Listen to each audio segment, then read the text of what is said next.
चलो आ जाओ समझो। ए देखो, हमने टैक्स को कैसे कैसे पढ़ लिया। अब तक कैसे कैसे पढ़ लिया हमने टैक्स को। क्लास नंबर हमारी 12, 11 क्लास हम पढ़ चुके। भारतीय व्यवस्था की ध्यान तो समझ कर रखो ना, तुमसे सवाल पूछूंगा अभी। समझ में आती है। 40 मिनट 45 मिनट के आसपास इसमें लगने वाले। समझने में टॉपिक बहुत अच्छी चीज़ है, पूछा जा सकता है और मेंस में लिखने में भी काम आएगा। प्रयोग के आधार पर कर के प्रकार कितने हो। प्रयोग के आधार पर कर के प्रकार लिखा हुआ। Classification of tax according to uses SAYS ठीक।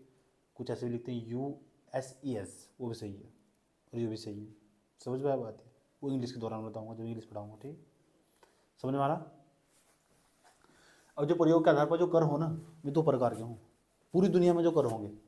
अब प्रयोग किस तरह, पहले हमने पढ़ा दर के आधार पर, उससे पहले पढ़ा प्रकृति के आधार पर। प्रकृति के आधार पर दो प्रकार के पढ़े, डायरेक्ट इनडायरेक्ट। उसके बाद हमने पढ़े रेट के आधार पर, दर के आधार पर, 3 प्रकार के। पहला प्रगतिशील कर प्रणाली और दूसरे नंबर क्या पढ़ा था, क्या समानुपाती कर प्रणाली, जिसे अनुपाती कर प्रणाली बोल रहे थे। इंग्लिश में बोल रहे थे प्रोपोर्शनल टैक्सेशन सिस्टम। और थर्ड नंबर का जो बताया था, थर्ड नंबर का प्रतिगामी कर प्रणाली। प्रतिगामी कर प्रणाली ये तो पढ़ा हमने, ठीक। कर लिया तुमने वीडियो में, करी नहीं, कर लो ना जाकर। उसके बाद ध्यान से सुनो अच्छे तरीके से। अब हम क्या पढ़ने वाले, अब हम ये पढ़ने वाले कि पूरी दुनिया में जो टैक्स हो ना, वो दो ही प्रकार के हों, लेकिन प्रयोग के आधार पर। समझ में आया बात या। उसे तुम समझ सको, बहुत अच्छे तरीके से समझ सको और चेक करेंगे भारत के अंदर है नहीं है ये टैक्सेशन प्रणाली, मूल्यवर्धन कर प्रणाली, एड वैल्यूरम, VELOREM, एक्शन समझो REM, टैक्सेशन सिस्टम या सिस्टम आ। इसे स्पेसिफिक टैक्सेशन सिस्टम बोल लो। ऊपर वाला समझ लो पहले। जिस कर प्रणाली में भी रेट मिलेगा ना, रेट दर, जो दर हो ना वो किसी वैल्यू पर निकाला जा, जो दर हो रेट हो वो किसी वैल्यू पर निकाला जा। आया समझ में। 10% कितने के बराबर है, इसका उत्तर क्या होगा, चलो बताओ मुझे। 10% कितने के बराबर है, 10% कितने के बराबर, 10% कितने के बराबर है, 10% कितने के बराबर है, 10% कितने के बराबर है, 10% कितने के बराबर, बुझाइए ना। कितने का 10%, ये नहीं बताया ना, यानी 10% कितने का, वो किसी वैल्यू पर निकालना जा। जो एड वैल्यूरम थोड़ा, एड वैल्यूरम होने हो, एड वैल्यूरम टैक्सेशन हो, एड वैल्यूरम टैक्सेशन हो, ये भी किसी रेट पर निकालना जा। जो हमारे यहाँ GST लागू, उसमें रेट नहीं है, 0%, 5%, 12%, 18%, 28%, वे किसी वैल्यू का ही तो होगा। 5% किसका 5% लेना, किसी वैल्यू पर लगता होगा। आज ये वैल्यू बेसिस टैक्स, वैल्यू के आधार पर लगाया जाने वाला कर, मूल्यवर्धन के आधार पर, मूल्य वैल्यू के आधार पर लगाया जाने वाला जो कर हो, उसे हम टैक्सेशन सिस्टम बोल रहे, जो मूल्य के आधार पर लगा जा। एग्जाम्पल दूंगा और अच्छा समझ में आएगा। अभी जो दिमाग में फीड करवा रहा हूँ सेव कर लो सर। वैल्यू के आधार पर जो टैक्स लगेगा ना, उसे हम मूल्यवर्धन कर प्रणाली बोल लेंगे, एड वैल्यूरम टैक्सेशन बोल लेंगे, एड वैल्यूरम टैक्सेशन। बहुत अच्छी कर प्रणाली। तुम बताना सही है गलत है, समझ नहीं बात या, समझ में बात या, तुम बताना सही है गलत है। अभी तुम एग्जाम्पल देने जा रहा हूँ और समझाने जा रहा हूँ एड वैल्यूरम टैक्सेशन सिस्टम क्या हो। और देखो हमारे यहाँ है कि हमारे यहाँ रेट पाता नहीं, 0%, 5%, 12%, 18%, 28%। और देखो मैंने तुम्हें बताया था जो प्रत्यक्ष कर प्रणाली हो, व्यक्तिगत कर प्रणाली हो, जिसे हम पर्सनल इनकम टैक्स बोल लो, जिसे हम ये बोलते हैं पर्सनल इनकम टैक्स बोल रहे, प्रत्यक्ष डायरेक्ट टैक्स बोल लो, उसके अंदर जो हमारी कर प्रणाली है पूरी पूरी, उसमें 0% का, 5% का, फिर टैक्स, फिर 10% का, फिर 15% का, फिर 20% का, ये तो टैक्सेशन सिस्टम हो। 5-5% बढ़ाता नहीं चलाता उसमें, सही है गलत है वो, समझ में आ रहा। अब सवाल तुमसे पूछूंगा, इतनी बात ध्यान से सुनना अच्छे तरीके से। एड वैल्यूरम टैक्सेशन सिस्टम, मूल्यवर्धन कर प्रणाली क्या हो। मान लो इस बात को समझने के लिए आसान भाषा में समझाता हूँ तुम्हें, ज़्यादा समझना अच्छे तरीके से। मान लो ये कोई फैक्ट्री है तुम्हारी, ये कंपनी मान लो, या कोई कंपनी, उसका नाम XYZ है, ठीक।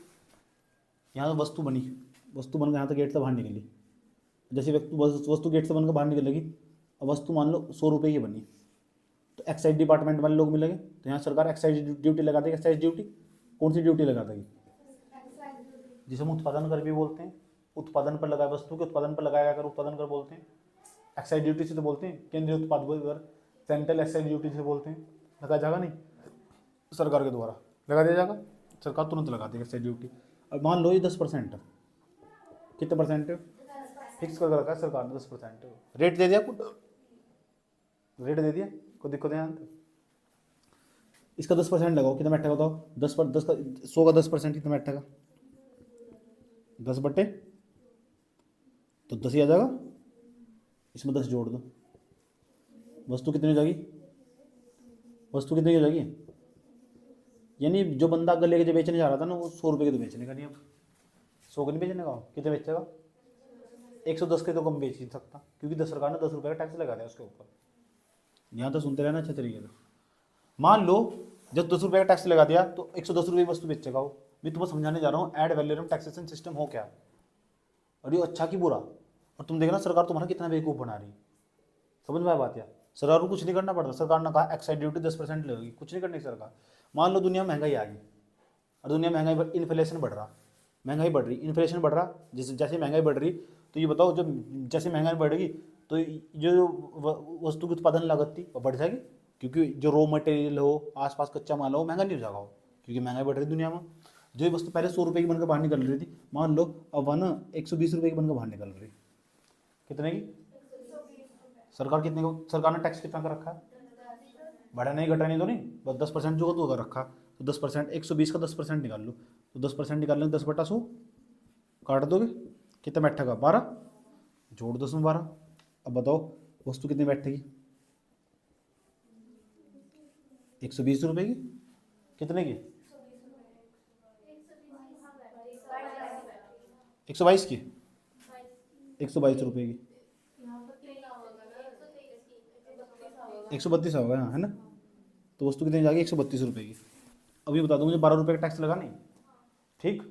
पहले कितने दुनिया में क्या आ गई थी, महंगाई, जैसे महंगाई आ गई, ये बताओ तो सरकार ने, देखो सरकार ने कहीं जब महंगाई आई, समझो जब महंगाई आई तो इसका रॉ मटेरियल का दाम बढ़ 120 की वस्तु होगी थी, ऐसे समझ में। सरकार ने टैक्स कितना लगा रखा है अभी, 10%, उसमें बदलाव तो नहीं करा, टैक्स में बदलाव तो नहीं करा। पहले सरकार के पास कितना पैसा गया था, पहले सरकार ने कितने रुपये टैक्स लिया था, 10 रुपये, अब इस बार कितना लिया, रेट में बदलाव तो नहीं करा, बदलाव तो नहीं करा, और चुपचाप बिना रेट में बदलाव करे, बिना सरकार की में चुपचाप 2 रुपये और फालतू चला गया महंगाई बैठने पर। सरकार ने कुछ नहीं करा, बैठी हुई शांति से देख रही, ऐसे समझो। उन्होंने एक बार फिक्स कर दिया टैक्स ऊपर से 10% रेट लगा वस्तु पर, और जैसे ही महंगाई बढ़ेगी ना तो सरकार की कमाई भी खुद बढ़ती चली जाएगी, समझ में आई बात है। महंगाई घटेगी, सरकारी कमाई भी घट जाएगी। देखो मान लो वस्तु 100 रुपये की, मान लो सस्ता होगा सब चीज़ें, वस्तु 80 रुपये की होगी, कितनी होगी, 80 रुपये की। यहाँ समझाता हूँ आसान भाषा में। मान लो वस्तु 80 रुपये की होगी, मान लो दुनिया में महंगाई नहीं है इस टाइम, समझ सब चीज़ सस्ता हो चुका है, ठीक है, महंगाई चली गई, इन्फ्लेशन नहीं है दुनिया में, ठीक। तो ये बताओ जब सस्ती हो जाएगी तो सरकार का रेट हो गया 10%, इसका 10% निकाल लो, कितना बैठेगा, 10/100 काट दो, कितना बैठेगा, जो बताओ कितना बैठेगा, 8 रुपये। अब तो पहले सरकारी जेब में कितना आया था, 10 रुपये, फिर दाम बढ़े, महंगाई आई दुनिया में, जब 12 रुपये चला गया सरकार की जेब में, अब महंगाई कम हो चुकी, सरकारी जेब में कुल कितना जा रहा है, 8। कितना बेहतरीन टैक्सेशन सिस्टम है, और कितना जानबूझ कर सरकार बेवकूफ़, सरकार ने कुछ करा, लोग यूं भी नहीं कहने के सरकार ने टैक्स बढ़ा दिया, लोग यूं भी नहीं कहने के सरकार ने टैक्स बढ़ा दिया। भारत में ऐसा नहीं, एक साल तक इस तरह रहता, 0%, 5%, 12%, 18%, 28%। भारत में टैक्सेशन सिस्टम है नहीं है, जहाँ जहाँ भी रेट दिखाई देगा ना तुम, वहाँ वहाँ टैक्सेशन सिस्टम होगा। भारत के अंदर जो स्लैब बनाए गए ना इनकम टैक्स वाले, उसमें भी यही है। इसका मतलब जो भारत का जो व्यक्तिगत आय कर रहा है ना पर्सन, इनकम पर टैक्स लगता, उसमें रेट है, और जहाँ भी रेट होगा ये समझ जाओ वो एड वैलोरम टैक्सेशन सिस्टम होगा। और दुनिया में इससे बेहतरीन टैक्सेशन सिस्टम कोई नहीं है, समझ में आई बात। या लेकिन तुम कहोगे तो सरकार तो तुम्हारा बेवकूफ़ बना रही, बना रही बेवकूफ़ी। ये सरकार ने कुछ कराना धरा, ऐसा समझ में, अपने आप कुछ नहीं करा। उन्होंने भी नहीं कहा महंगाई बढ़ती चली जाएगी, सरकारी कमाई बढ़ जाएगी, महंगाई कम हो जाएगी, सरकारी कमाई कम हो जाएगी। यानी टैक्सेशन सिस्टम इतना लचीला ना, इतना फ्लेक्सिबल है ना, जैसे महंगाई बढ़ेगी घटेगी अपने आप को एडजस्ट कर लेता। लेकिन रेट के बेस पर हो, मूल्य पर लगाया जाओ, किसी मूल्य पर लगाया जाए, उतना मूल्य वर्धन करो, मूल्य खुद बढ़ जाएगा जैसे महंगाई बढ़ जाएगी, मूल्य खुद घट जाएगा जैसे महंगाई घट जाएगी। ऐसे बचो सरकार। जरा मुझे ही बताओ सरकार तुम्हारा बेवकूफ़ बना रही नहीं बना रही, साफ साफ, ठीक। सरकार बेवकूफ़ बना रही नहीं बना रही तुम्हारा, क्यों, क्योंकि महंगाई बढ़ेगी तो सीधा ये तो अपने आप एडजस्ट कर लेगा, सरकार ने कुछ भी नहीं करा। और ये बताओ तो जीएसटी में 5 प्रकार की दरें नहीं है, तो जीएसटी में 5 प्रकार की दरें, वो एड वैलोरम नहीं है, क्यों नहीं है, ये बताओ। एक वस्तु पर इतने % टैक्स, तो इतने % टैक्स इतने रहेगा, सरकार ने कहा दिया 18% लगेगा इस पर। और चाहे रॉ मटेरियल बढ़ रहा है चाहे घट रहा है, उसमें फर्क नहीं पड़ता। सरकार की जेब में तो अगर बढ़ेगा, महंगाई आई दुनिया में, सरकार की जेब में और ज़्यादा जाएगा, कम होगी तो और कम हो जाएगा, अपने आप एडजस्ट हो जाएगा। इसे कुछ करने की जरूरत नहीं पड़ती, सरकार को कुछ करने की जरूरत नहीं पड़ती। ऐसा समझो, ये थोड़ा ही है कि महंगाई है दुनिया में चलो रेट कम कर दो, ये तो बेकार टैक्सेशन सिस्टम होगा, फिर जनता भी पागल हो जाती है, फिर जनता विरोध करती है सरकार का। इससे बेहतरीन टैक्सेशन सिस्टम कोई होगा? लेकिन सरकार तुमसे तो पैसा कमा रही नहीं कमा रही? अब मुझे बताओ सही है गलत है? सरकार तुमसे तो पैसा कमा रही, भाई महंगाई बढ़ेगी तो तुम्हारी जेब तो पैसे निकल जाएंगे आराम से। सरकार को कुछ करा? सरकार ने 1 साल में एक बार टैक्स फिक्स करके छोड़ दिया, सॉरी सेवाओं पर 18% टैक्स देना तो देना, चाहे महंगाई आ रही बढ़ रही घट रही, मुझे मतलब नहीं है। सरकार ने कहा कि इस वस्तु पर 5% GST लगाओ तो लगेगा, महंगाई बढ़ रही घट रही, रॉ मटेरियल महंगा हो रहा कम हो रहा, मुझे मतलब नहीं है, कह दिया सरकार ने। अब मुझे ये बताओ, ये टैक्सेशन सिस्टम जो होगा, जो रेट के आधार पर हो, ये रेट नहीं दर नहीं है क्या, एक दर पर फिक्स कर दिया गया, एक दर पर निकालना जा पूरा का पूरा, रेट पर निकालना जा पूरा का पूरा, ये अपने आप तो एडजस्ट कर लेगा। जैसे दाम महंगाई बढ़ जाएगी, सरकार की जेब में और ज़्यादा पैसे चले जाएंगे। देखो ना तुमने, पहले 10 रुपये जा रहे थे, महंगाई बढ़ चुकी, 12 रुपये चले गए जेब में उसकी। ऐसा महंगाई कम हुई, उसकी जेब में कम रुपये, 8 रुपये गए उसकी जेब में। कितना बेहतरीन से, तुम बताओ ये सही है गलत है?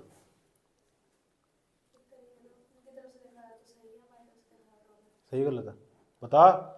अपना तर्क, अपना जब तक आर्गूमेंट नहीं देने तो पढ़ाई नहीं कर रहे तुम, बता सही गलत है? सही है। सही, अब बता सही क्यों होते थे? तेरी जेब में तो पैसे जा रहा है, सरकार तो तेरे पे। अच्छा एक चीज बता, दोगली न बना, सही है फिर तू बता, वो भी तुम्हारे ऊपर ही तू बता लगाओ। सही गलत है? बताओ यार, कोई बताओ तो। सही है क्यों? कि वो भी हमारे ऊपर ही लगा जब महंगाई बढ़ेगी तो महंगाई बढ़ेगी तो केवल हमारे लिए बढ़ेगी क्या? सरकार के लिए भी तो बढ़ेगी। हाँ। ऐसे समझ, ये दुनिया में सबसे बेहतरीन टैक्सेशन सिस्टम है, ऐसा ही होना चाहिए। समझ में आ बात है? और भारत के अंदर जो अधिकांश टैक्सेशन सिस्टम है ना, समझ आएंगे सारे एड वैल्यूरम, वे सारे एड वैल्यूरम, जितने भी टैक्स व्यक्ति की आय पर जो कर लग रहा है वो एड वैल्यूरम है, क्योंकि रेट है वहाँ से लग नहीं रहा पूरा का पूरा, अपने आप एडजस्ट कर ला पूरा का पूरा। किसी की इनकम कम होगी तो कम टैक्स लेगा, ज़्यादा इनकम होगी तो ज़्यादा टैक्स लेगा सरकार। तुम अपनी इनकम बढ़ाओ, सरकार जेब में ज़्यादा चला जाएगा। तुम अपनी इनकम कम कर लो, सरकार की जेब में कम पैसे जाएंगे। तो इसका मतलब जो भारत के अंदर जो व्यक्तिगत आय कर हो वो एड वैल्यूरम है नहीं है, मूल्यवर्धन कर है नहीं है, वो है। भारत के अंदर जो GST है उसमें रेट है, इसका सीधा संबंध रेट तक। तो जब रेट होगा तो जिस हिसाब से दर लगा जाए, तो जो भारत के अंदर जो GST वो एड वैल्यूरम है नहीं है, है नहीं है? क्यों नहीं है? और कितना बेहतरीन टैक्सेशन सिस्टम है। महंगाई केवल हमारे लिए नहीं बढ़ने की, महंगाई सरकार के लिए भी बढ़ेगी। और सरकार भी इस तरह काम करती है जिस तरह हम काम करते हैं, वो भी रात दिन काम करती है। समझ नहीं बात यार? और सरकार के द्वारा इस तरह बेहतरीन टैक्सेशन सिस्टम कुछ नहीं हो सकता, इसलिए वो हर टैक्सेशन सिस्टम को ना एड वैल्यूम बनाना चाहती है। ये बहुत फ्लेक्सिबल है, बहुत लचीला टैक्सेशन सिस्टम है, और यही होना चाहिए किसी भी देश के अंदर। ये समझ में आ बात यार? यो ना समय के हिसाब से अपने आप को एडजस्ट कर लेता। ये थोड़ा ही है कि सरकार बार बार आ गई, अब महंगाई कम होगी हम भी रेट कम कर रहे हैं, महंगाई ज़्यादा बढ़ रही हम भी रेट बढ़ा रहे हैं, ऐसे थोड़ा ही करेगी। इससे तो देश की अर्थव्यवस्था पर हानि पहुंचेगी और जगह जगह विरोध करेंगे। इसे किसी भी सरकार के लिए सबसे बेहतरीन टैक्सेशन सिस्टम होना चाहिए कि उसके यहाँ ना जो टैक्स लगाए गए हैं एड वैल्यूरम होना चाहिए, क्योंकि किसी मूल्य पर लगाया जा। किस पे लगाया जा? मूल्य पे लगाया जा। इसका इतने % लेंगे हम, इस वस्तु या मार्कर इतने 25 का बनाया तुम ना, इसका 5% दो, 25 का 5% दो, 25 गुना 5 को कैलकुलेट करके दे दो, इसका इतने % लेंगे। यानी वस्तु के मूल्य पर लगाया जाएगा। वो किस पे लगाया जाएगा? मूल्य पर। इसे मूल्यवर्धन कर कहते हैं, इसे मूल्यवर्धन कर। अब तुम्हारा क्या मानना कि भारत सरकार के लिए सबसे बेहतरीन होगा? नहीं हो भारत सरकार के, अगर भारत सरकार को अपनी कमाई बढ़ानी है ना तो उसके सारे टैक्सेशन एड वैल्यूरम होने चाहिए। समझ में आया बात है? लेकिन कुछ जगह ऐसी हम वहाँ चाहकर भी एड वैल्यूरम लगा नहीं सकते, तो वहाँ दूसरा टैक्सेशन सिस्टम काम कर रहा है, उसका नाम है स्पेसिफिक टैक्सेशन सिस्टम। मुझे एक बात बता दो, भारत के जितने भी टैक्सेशन सिस्टम हो, टैक्सेस भारत में जितने भी टैक्स वे सारे के सारे एड वैल्यूरम होने चाहिए। नहीं, एड वैल्यूरम होने चाहिए, मूल्य पर लगना चाहिए, ऐसे बोलिए। लेकिन कुछ जगह ऐसी तुम ना वहाँ चाहकर भी नहीं लगा सकते मूल्य पर टैक्स। जैसे टोल टैक्स, नाम सुना तुमने? टोल टैक्स, वहाँ जो टैक्स लगता होगा उसे स्पेसिफिक टैक्सेशन सिस्टम बोल रहे, विशिष्ट कर प्रणाली हो। देखो क्या हो वहाँ से, मान लो तुम अपनी गाड़ी लेके चले गए, यहाँ टोल टैक्स, तुम या रोड जा रही, यहाँ रास्ते में टोल टैक्स आए, समझो कुछ जगह तो आधार कार्ड दिखाओ, चलो निकल लो। जैसे पंचले वाला होगा, आधार कार्ड दिखाओ निकल लो। ये टोल टैक्स वाले बना कर रखा नहीं इस तरह करके, मैं लाइन से गए भी नहीं, रास्ते में गई है। ठीक, यहाँ की मैडम से बैठी रहा, बैठी रहा नहीं, हमारे एरिया में नहीं बैठे हुए। हाँ हाँ पंचली के पास बैठे हुए, चली जाके चली जाइए। सुन लो, ध्यान लगाकर सुन लो। जैसे रोड पर जाओगे, गाड़ी लेके जाओगे तुम आराम से, तो यहाँ जो टैक्स लोगे वो उस पर रेट लगा हुआ कि इतने की दर पर टैक्स लेंगे, जितने की तुम्हारी गाड़ी ऐसे को रोकेंगे, तुम्हारी गाड़ी देखेंगे आराम से उसकी वैल्यू पर टैक्स लेंगे। अगर किसी की 20 लाख की गाड़ी उस पर तब भी 100 रुपये टैक्स है, चाहे 50 लाख की गाड़ी क्यों ट्रैक्टर लेके जा रहे तब भी 100 रुपये टैक्स है। अगर किसी पर मारुति 800 है उस पर भी 100 रुपये टैक्स है। ये थोड़ा ही उसकी वैल्यू पर टैक्स लेंगे। पता लगा मेरे पास 20 करोड़ की गाड़ी, तो 20 करोड़ की गाड़ी को खड़ी कर लेंगे पहले, देखेंगे कितने दिन चली उसके अंदर तक, एक इंजन निकाल लेंगे, चेक करेंगे, उसकी सारी वैल्यू जोड़ेंगे आराम से बैठ कर, ठीक है, उसकी वैल्यू पर टैक्स निकाल लगाएंगे। यानी ये टोल टैक्सेस हम चाह कभी ना एड वैल्यूम में बना नहीं सकते। बना सकते हैं वैसा, बना सकते हैं थियोरेटिकली हाँ, प्रैक्टिकली ना। क्या है, समझ में आई बात है। हम चाहते हैं कि सारे टैक्सेशन सिस्टम ना एड वैल्यूम होने चाहिए। तो जो टोल टैक्स है वो एड वैल्यूम हो सकता है क्या, हो सकता थियोरेटिकली हाँ, प्रैक्टिकली ना। आया समझ में, क्योंकि जो एड वैल्यूम टैक्स हो ना किसी वैल्यू पे लगाया जा, समझ में। तो जो टोल टैक्स नहीं पता लगा मेरी गाड़ी है, तो मेरी गाड़ी में मैंने कहा टोल टैक्स देना जी, टोल टैक्स देना, अगर भारत सरकार ने कहा एड वैल्यूम बनाना, अच्छा एड वैल्यूम बनाना, 4 पहिए भी जोड़ेंगे, पहिया कितने के लाए थे, नया डलवाया ने भी, इसके दाम लिखो सारे का सारा, वहाँ से कितने दिन गाड़ी चली ये भी देखो यहाँ से, समझ नहीं बात है। मैंने कहा जी मैंने गेरे भी डलवाए थे सब 200 रुपये के, ये भी जोड़ो उसको, बैठ के वहाँ खड़े होकर जोड़ेंगे, बैठ कर वैल्यू पर लगाना टैक्स, फिर उसका निकाल लगा 10%, क्योंकि किसी नोट पे लगा। तो यहाँ कोई रेट पर नहीं लगता, वहाँ कोई रेट नहीं होता, पर वहाँ व्हीकल लगा, वहाँ पर व्हीकल 4 पहिया वाहन हो तो उसके लिए इतना होगा, 3 पहिया वाहन हो तो उस पर इतना होगा, ट्रैक्टर ट्राली होगी, ट्रक होगा तो उस पर इतना होगा, पर व्हीकल टैक्स लगा वहाँ से। इसे हम चाह कभी एड वैल्यूम बना नहीं सकते। जब नहीं बना सकते तो वहाँ जो टैक्स लगा उसे स्पेसिफिक टैक्सेशन सिस्टम बोलो, विशिष्ट कर प्रणाली बोलो, वो स्पेसिफिक होगा, विशिष्ट होगा। यहाँ टैक्स एड वैल्यूम फैल हो जाओ वहाँ, तो दूसरी दुनिया में 2 ही प्रकार के टैक्सेशन सिस्टम पाए जाएंगे, पूरी दुनिया में कहीं चले जाओ। और किसी भी देश की सरकार चाहती है किसी तरह उस टैक्स को एड वैल्यूम बनाया जाए। अगर तुम चाहो तो तुम बना दो एड वैल्यूम, तुम टोल टैक्स को बना दो एड वैल्यूम, थियोरेटिकली हाँ, और प्रैक्टिकली जैसे। और तुमने देखा होगा कहीं पार्किंग पर गए, तुम पार्किंग में गए क्या, वहाँ टैक्स देना पड़ा, गाड़ी खड़ी करने का देना पड़ता नहीं, गाड़ी खड़ी करने का टैक्स। जैसे विशाल मेगा मार्ट होगा, कचहरी में गई थी तो वहाँ टैक्स देना पड़ता, वो पर्ची कटती होगी वहाँ। अच्छा, वो जो पर्ची कटती होगी वहाँ उन्होंने कहा कि 2 पहिया का टैक्स तुम्हारा, स्कूटी इतने की तो इतने का टैक्स लगेगा, इतने 10% टैक्स, और 4 पहिया का होगा तो 20% टैक्स। ऐसा तो नहीं है ना, वो क्या व्हीकल के टैक्स हिसाब से लगेगा, वो विशिष्ट कर प्रणाली। इसका ये तो मतलब वो उसमें चाह वैसा बना नहीं सकते। ये नहीं है कि काजल की स्कूटी खड़ी कर ली वहाँ साइड में और उसका रेट जोड़ दे बैठ कर, वहाँ इतने की स्कूटी इतना कर देंगे, इतना का टैक्स होगा। आया समझ में, इसमें कभी भी रेट नहीं लगा सकते हैं बिल्कुल भी। इतनी बात बताता हूँ मुझे समझ में आए नहीं। लेकिन भारत सरकार यही चाहती कि किसी भी देश की सरकार हो वही चाहती है किसी भी तरह यहाँ की जो लगने वाले टैक्स है ना वस्तु को उन्हें किसी तरह एड वैल्यूम बनाया जाए। अगर एड वैल्यूम होंगे ना तो सरकार के लिए बेहतरीन होगा। और एड वैल्यूम टैक्स की खास बात हो, अपने आप को एडजस्ट कर लेता है, वो हमेशा बहुत फ्लेक्सीबल हो, बहुत लचीला हो। और इतना लचीला हो जब भी दाम बढ़ते होंगे ना वस्तुओं के तो सरकार की जेब में ज़्यादा पैसा चला, दाम कम हो गए सरकार की जेब में कम पैसा जाएगा। बात समझ में आई, कितना बेहतरीन टैक्सेशन सिस्टम। लेकिन कुछ जगह ऐसी हो, और भी बताऊँ तुम, जैसे नाम सुना तुमने ताजमहल का, ताजमहल पर टिकट पता किसी को कितना 80 रुपये के आसपास टिकट है। गए ताजमहल पर, जाओगे तो पता लग जाओ तुम, ताजमहल पर टिकट 80 रुपये के आसपास का। भारतीय लोगों तो 80 रुपये ले जा, और जो बाहर के लोग हैं ना, जो भारत आएंगे आउट ऑफ कंट्री तक आएंगे, अमेरिका का, ब्रिटेन का, उन तले 1100 रुपये टिकट है। ऐसे समझो। अब ये बताओ, तो जो टैक्स उस हम ऐसे बना सके कि ये आदमी 2 करोड़ रुपए का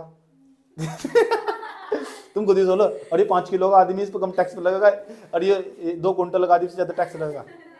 जो एक पर कैंडिडेट टैक्स लगा नहीं लगता, ऐसा समझो। तो जितना टैक्स हो तो कैंडिडेट के हिसाब से तो लोगे टैक्स ही हो। इसका मतलब वहाँ जो लगने वाला टैक्स है ना वो हमेशा स्पेसिफिक ही होगा, उसे कभी भी एड वैल्यूम नहीं बना सकते हैं। समझ में आया बात है, उसको कभी भी क्या नहीं बना सकते, एड वैल्यूम नहीं बना सकते। कोई दिक्कत तो नहीं है। जैसे तुम एरोप्लेन में चले गए और सीट पर बैठोगे, एक सीट पूरी बुक करोगे, ये थोड़ा एक बच्चा ये कलियर से लेकर उठ के थोड़ा जा रहे बच्चा, तो उसका किराया नहीं लगने का। समझ में हो नहीं ऐसा कि बच्चे गोदी में उठा लिया, इसका भी किराया लोगे, हो ऐसा। भारतीय महिला इस तरह करती थी, मेरी माता इस तरह करती थी, मैं तो अपना बता रहा हूँ ना, ऐसे हो जाए। तो जो कंडक्टर होता ना उसके साथ बहुत लड़ाई करती थी, लड़ाई करने के बाद फिर कहती थी बच्चे टैक्स इतने पैसे लेते बच्चे के, वैसे नहीं चल जाते हैं, पिछली बार ऐसे नहीं गए थे। ये मेरी माता का हाल था। समझ में आया बात है। भारतीय महिलाओं के पास पैसे की कमी नहीं होती, लेकिन उनके अंदर जो आदत हो ना पैसे बचाने की, वही उन्हें महान बना दो दुनिया में। समझ में आया बात है। ये प्रवृत्ति हमारे अंदर नहीं होती। ठीक, लड़कियां तो इस टाइप की हो, पता किस टाइप, लड़कियां पता किस टाइप की हो, बराबर में कोई लड़का खड़ा हुआ ना आराम था, हाथों 500 का नोट है ना, 1000 का हुआ, उसे देखो वो पकड़ा देगी, ले मांगती भी नहीं पैसे देख के चल देगी। लड़की इस टाइप की हो। समझ में आया बात है। लड़कियों में इतना कमी ना पनो हो ऐसा। कि तुम लड़की नहीं है क्या? तो हम तो वैसे हम करानी ना। अच्छा करा नहीं, लड़की देख के स्टाइल ही मारा। अच्छा फिर तो ठीक है। इतनी बात बताओ, समझ में आई नहीं यही? ठीक, कोई प्रॉब्लम बुझा रहा है? ठीक, और सवाल पूछूंगा तुमसे तो। और देखो, तो हमेशा किसी भी देश के अंदर जो टैक्सेशन सिस्टम होगा ना, उसे देखते हैं किस तरह एड वैलोरम बनाया जाए। और जो एड वैलोरम टैक्स होगा ना, मूल्यवर्धन कर होगा, वो हमेशा किसी वस्तु के वैल्यू पर लगाया जाएगा। 10%, 5%, कितने का कितना परसेंट, वस्तु कितने की बनी, कितने परसेंट है उसको। बात समझ में आया? बात किसी वैल्यू पे ही लगाया जाने वाला कर हो हमेशा मूल्यवर्धन कर। और दूसरे नंबर पर जो कर हो उसका नाम क्या है? स्पेसिफिक टैक्सेशन सिस्टम, विशिष्ट कर प्रणाली। तो तुम क्या चाहते हो कि किसी भी देश की जो टैक्सेशन सिस्टम है कैसा होना चाहिए? एड वैलोरम, मूल्य पे लगाया जाएगा। ऐसे समझ में, क्या टोल टैक्स को कभी भी हम एड वैलोरम बना सकते हैं? वैसे बना सकते हैं ना, निकल छोट प्रैक्टिकली ना, क्योंकि उसका वैल्यू पता करना पड़ेगा, गाड़ी रोकनी पड़ेगी। सरकार ने खुद ही वहाँ फास्ट टैग लगा दिए, चिप लगाई, सीधे निकल जाओ, फास्ट टैग लगा दिया सरकार ने। समझ में आया बात? यह टाइम ही बच जा। मेरी गाड़ी में सामने नहीं लगा हुआ फास्ट टैग, मेरे अकाउंट में तुरंत पैसे कट जाते हैं, मुझे रुकना नहीं पड़ता। समझ में आया बात? यह ठीक। इस तो पता सर, लोगों के पास समय कम रह चुका, अब लोगों के पास समय कम रह चुका। मनुष्य की औसतन आयु भी घटती चली जा रही, समय कम, और इतने कम समय में लोग कमाल कर रहे हैं। ऐसे गाड़ी लोग नहीं करते तो ये स्कैन कैसे करता है? चिप लगी सामने, कैमरा लगा हुआ है, स्कैन हो जाता है और अकाउंट के पैसे कट जाते हैं। आया समझ में? आप कहाँ घूम रहे हो अब तक? हमारे पास कार नहीं है ना, इसलिए इस तो कार्गो कोई संबंध नहीं है। इसलिए तो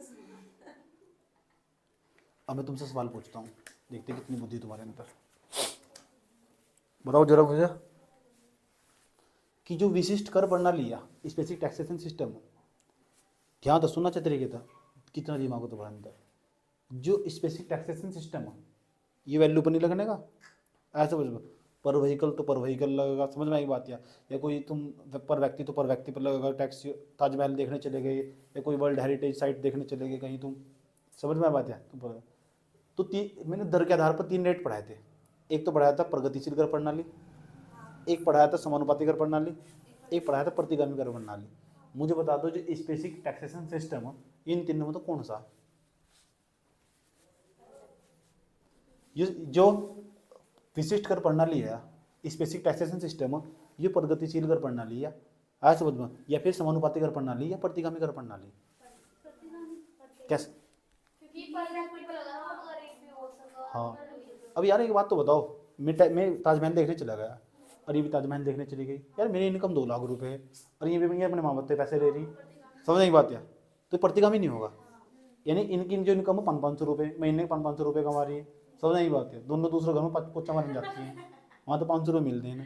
मैं 2-2 लाख रुपये कमा रहा, ये अपनी इनकम का बहुत ज़्यादा टैक्स देगी, मैं अपनी इनकम का बहुत कम टैक्स दूंगा। तो इसका मतलब जो हाँ ऐसा हो कि ये तो अपनी इनकम का बहुत ज़्यादा कम टैक्स दे रहा हूँ, ये ज़्यादा टैक्स दे रही है अपनी इनकम का, इसका मतलब ये ऐसा टैक्सेशन सिस्टम प्रतिगामी नहीं होता। इसका मतलब जो स्पेसिफिक टैक्सेशन सिस्टम है ना, विशिष्ट कर प्रणाली, वो प्रतिगामी कर प्रणाली। बात समझ नहीं?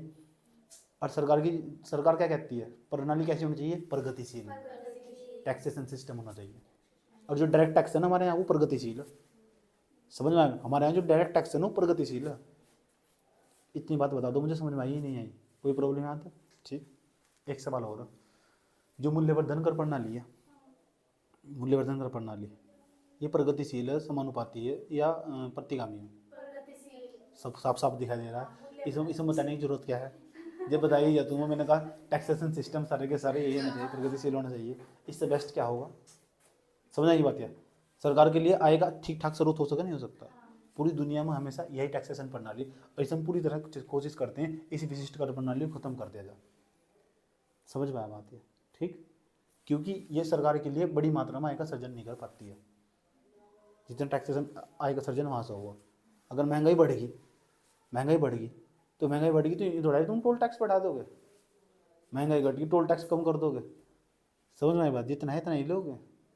तो ये सरकार चाहती है मूल्यवर्धन कर प्रणाली होनी चाहिए। सरकार तो चाहती है 2 रुपये कहाँ से और आ जा, इस सरकार का रूल हो, 2 रुपये कहाँ से और आ जा, सरकार अपनी कमाई बढ़ाने। अब मैंने जितने भी टैक्सेशन सिस्टम था ना भारत का, इंडिया का जितना भी टैक्सेशन सिस्टम था, वो मैंने तुम्हें सारा पढ़ा दिया। GST पढ़ा दिया, टैक्स किस प्रकार के होने चाहिए वो पढ़ा दिया, और टैक्स को कभी भी इस तरह बेहतरीन तरीके से समझा नहीं जा सकता। समझ में आ बात है। और जीएसटी से संबंधित आज तक पेपर में जितने भी सवाल आए ना पिछले साल में, 2020 में भी सवाल आया हुआ, 19 में भी सवाल आया हुआ और 21 में भी सवाल आया हुआ, तो तुम्हारा काम होगा उन सवालों को खोज कर उनका उत्तर लिख कर लेकर आना। आज मैं ग्रुप में भी सेंड करूँगा उत्तर। समझ में आई बात है। मेन से क्वेश्चन देखना जीएसटी पे क्या सवाल आए हुए, क्योंकि जीएसटी भी तो एक कर प्रणाली है, अप्रत्यक्ष कर प्रणाली। उसे लेकर जो सवाल पूछा हुआ उस सवाल को समझो और उसका उत्तर लिखो। बहुत जरूरी तुम्हारे लिए। अपने नोट्स में 3 काम करने होंगे तुम, 2-3 काम। मैं चाहता हूँ तो इनका उत्तर लिखवा भी सकता हूँ। तुम अभी लिखवा दूँ, क्वेश्चन लिखवा दूँ, क्वेश्चन लिखवा दूँ उनका, तो फिर उत्तर घर से लिख लेना उसका। समझ में आया बात है।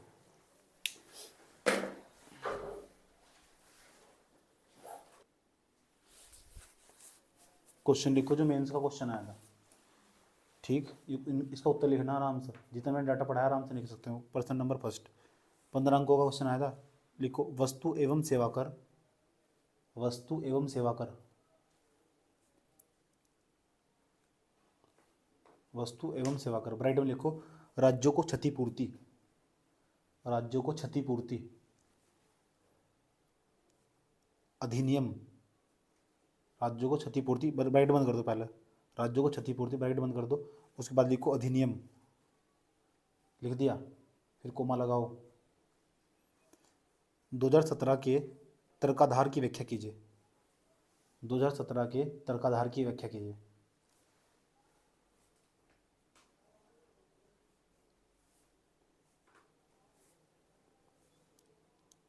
कोविड-19 ने ना, सिर पे लिख लो, मेरे आगे इसमें लिखना। कोविड-19 ने कैसे वस्तु एवं सेवा कर, कोविड-19 ने कैसे वस्तु एवं सेवा कर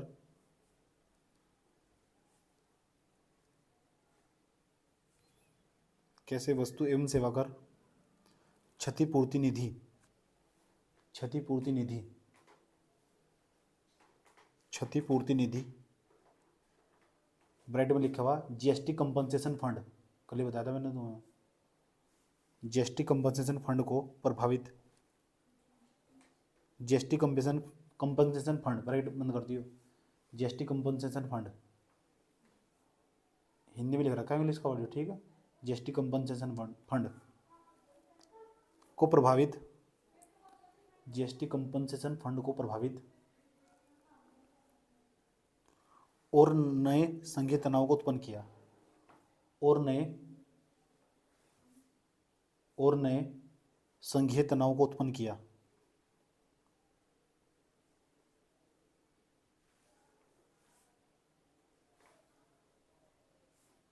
समझ में आया बात। एक बार प्रश्न समझा दो क्या कहना चाह रहा है, आसान भाषा में समझा दो। एक बार समझ लो। ये कह रहे जो जीएसटी तो पहले राज्य थे, जीएसटी आया 2017 में, एक हमने अधिनियम बनाया कि जो राज्यों को कमी होगी पैसे की, हम ना एक कंपनसेशन फंड बनाएंगे, उपकर जिसे बोल रहा, कंपनसेशन फंड जिसे बोलते हैं, उसमें तो उठा के ना पैसा देंगे। समझ में आया बात या। तो इसके बारे में आपका क्या कहना, और कोविड-19 आने के बाद इसमें क्या क्या समस्याएं, ये सारा मैंने वीडियो में समझा रखा, नहीं समझा रखा मैंने, कि सरकारों ने वादा किया था कि हम तुम्हें इतना पैसा देंगे, फिर लौटा नहीं पाए, फिर इनके बीच में राज्य और केंद्र के बीच में संघर्ष उत्पन्न हुआ, ये जो संघीय तनाव उत्पन्न हुआ, उसके बारे में भी आपको बताना। समझ में आई बात है। मैं इसका जो मॉडल उत्तर हो भेज दूंगा, उसमें तुम्हें हिंट मिल जाएगा कहना क्या चाह रहे हैं। एक बार उसको पढ़ लेना, फिर लिखना उसका उत्तर। बात समझ में आ रही बात है। अगला प्रश्न लिखो। अच्छा ये बताओ, केंद्र सरकार के जो करते, राज्य सरकार के जो करते लगाए गए थे, उनके द्वारा जो कर लगाए गए थे, उन तुम जानते हो कौन से कर को जो राज्य सरकार के जितने पहले करते जीएसटी से पहले, उन्हें मर्ज नहीं कर दिया गया था, मिलान दिया गया था आपस में। इसे लेकर सवाल पूछा हुआ 2019 में। क्वेश्चन लिखो, उन अप्रत्यक्ष करों को गिनाइए, उन अप्रत्यक्ष करों को गिनाइए, उन अप्रत्यक्ष करों को गिनाइए।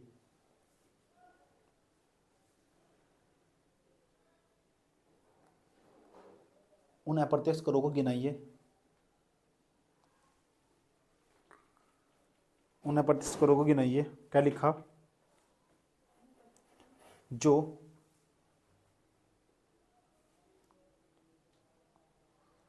भारत में वस्तु एवं सेवा कर, जो भारत में वस्तु एवं सेवा कर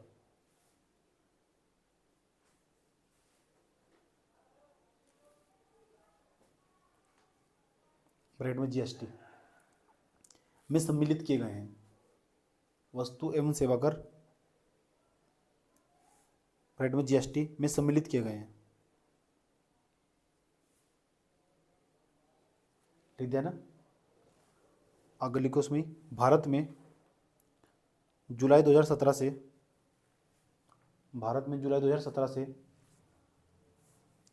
क्रियान्वित जीएसटी के राजस्व निहित भारत में जुलाई 2017 से क्रियान्वित जीएसटी के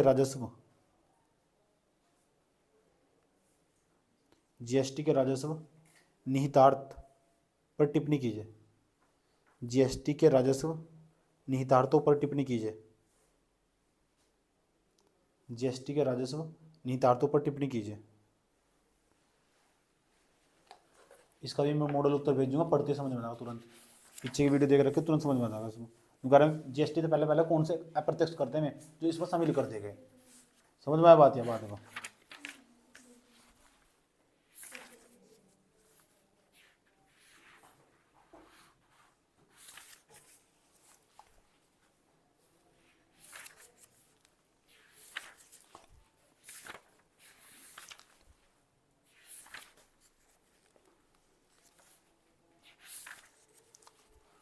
कोई दिक्कत भाई यहाँ तक?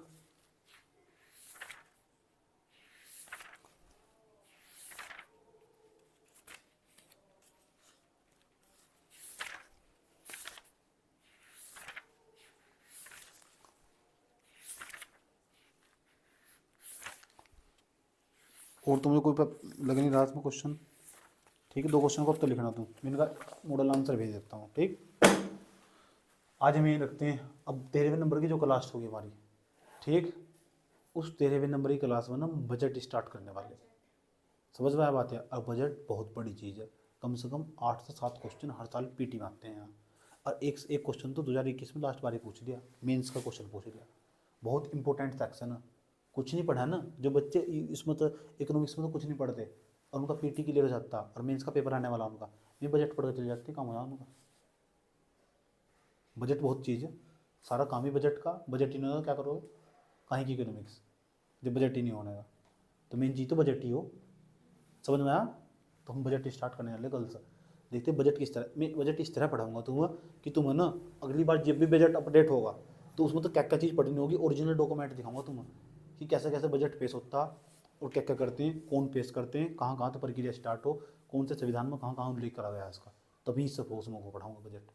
बात समझ में आया? और 2000 न्यू नहीं आएगी, मैं 22-23 का बजट पढ़ाऊंगा। बजट को खुद पढ़ने का तरीका बताऊंगा तुम्हें, कैसे पढ़ते हैं बजट को और पेपर के लिहाज से कैसे पढ़ते हैं और कैसे अपडेट करते हैं बजट को। और इस बार जो 2023-24 का जो बजट आने वाला है उसको अपडेट करोगे तुम। 25-26 में एग्जाम देंगे जब भी अपडेट करोगे, 27-28 में तब भी अपडेट करोगे बजट को। जब भी एग्जाम देना हो तुम्हारा मूड होगा। समझ में आया बात? ये बुझा रहा है? क्योंकि बजट बहुत मेन चीज़ है, उसमें बताती है सरकार एक साल में हम ये कमियाँ रही ये हम सुधारने वाले, यहाँ से हम इतना पैसा आया खर्च, यहाँ से इतना पैसा अब इस साल में खर्च करने वाले। ये इकोनॉमिक सर्वे में सरकार हर साल बताती है, इकोनॉमिक सर्वे में आर्थिक सर्वेक्षण में। बात समझ में आई? ठीक, तो कल से हम एक इम्पोर्टेंट सेक्शन स्टार्ट करने जा रहे हैं इस क्लास का, उसका नाम, इसका अर्थव्यवस्था का, उसका नाम है बजट।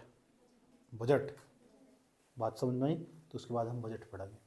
कोई प्रॉब्लम, कोई दिक्कत तो नहीं है? कुछ समझ में आ रही बात है? ठीक, आज अपनी क्लास यहीं रोकते हैं। मेरे तो सिंसियरली रिक्वेस्ट है, पीछे से सारी क्लासेस देख लो, बार बार देख लो। समझ में आया बात? है सब चीज़ समझ में आनी चाहिए हो क्या रहा।